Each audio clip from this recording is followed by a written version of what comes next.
نبيل،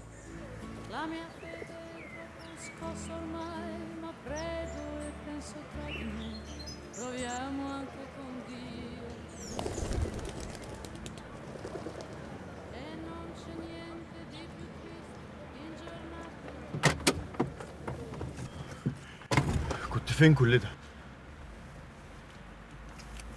امسك. ايه ده؟ تذكرة سفر لجنيف وجواز سفرك اليوناني الجديد. جورجيو بابادوبولوس، ده هيبقى اسمك الجديد، احفظه كويس واوعى تنساه. طب وباسبوري المصري؟ باسبورك المصري ده تنساه خالص. انساه ازاي؟ وانت فكرك البوليس الالماني وهير كروجر لما يكتشفوا انك هربت هيعملوا ايه؟ هيبلغوا عنك الموانئ والمطارات والسكك الحديد، وهيوزعوا صورك في كل حتة. هيبلغوا عنك الانتربول، والانتربول هيدور على نبيل سالم مصطفى في كل حتة في العالم، حتى في مصر. وأول بلد مصر. لذلك نبيل سالم مصطفى لازم يختفي نهائيا لحد ما الحكاية تهدى. وانت من النهاردة جورجيو بابادوبولوس، تمام؟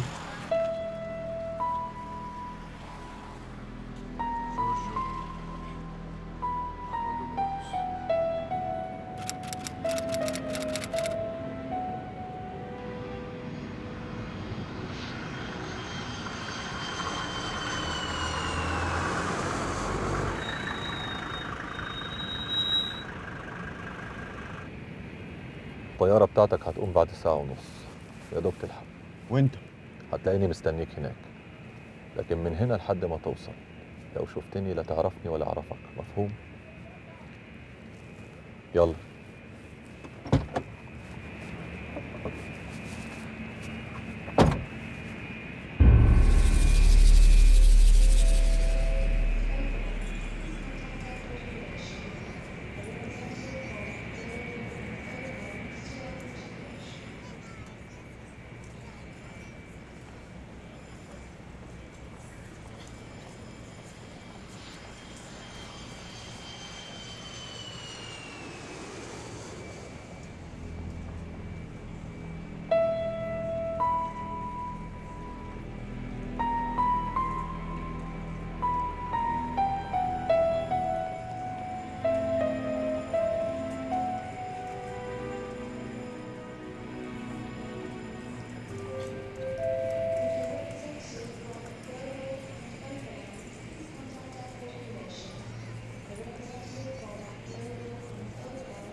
أنا شلومو يا إيزاك.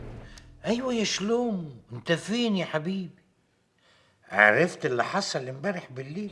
عرفت. انا ليفي لسه مكلمني دلوقتي وشايط منك على الاخر.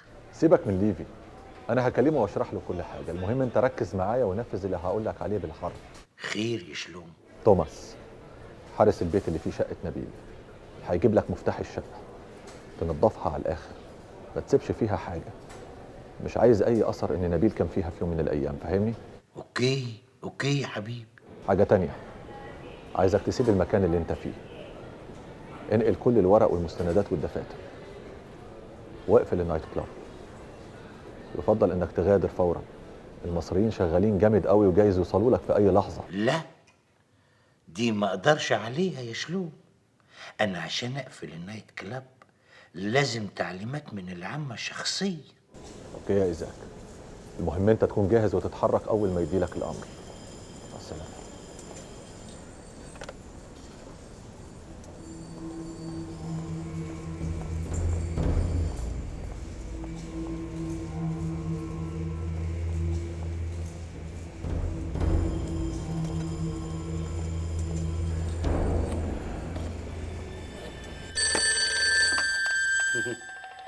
اوكي.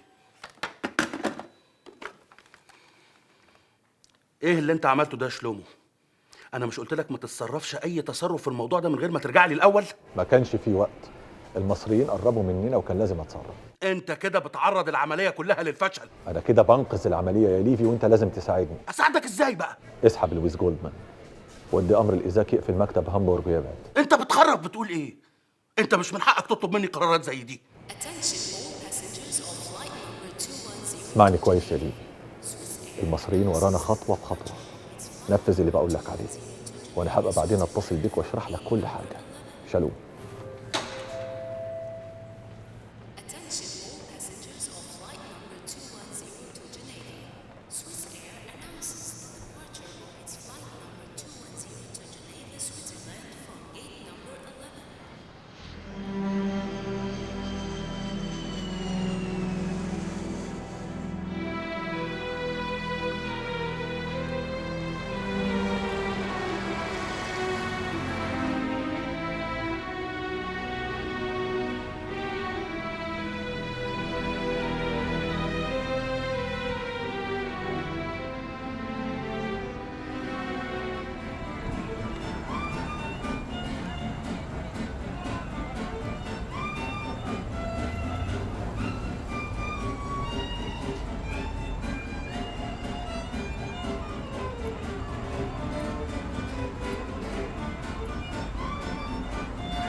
مش ممكن اللي بيحصل ده.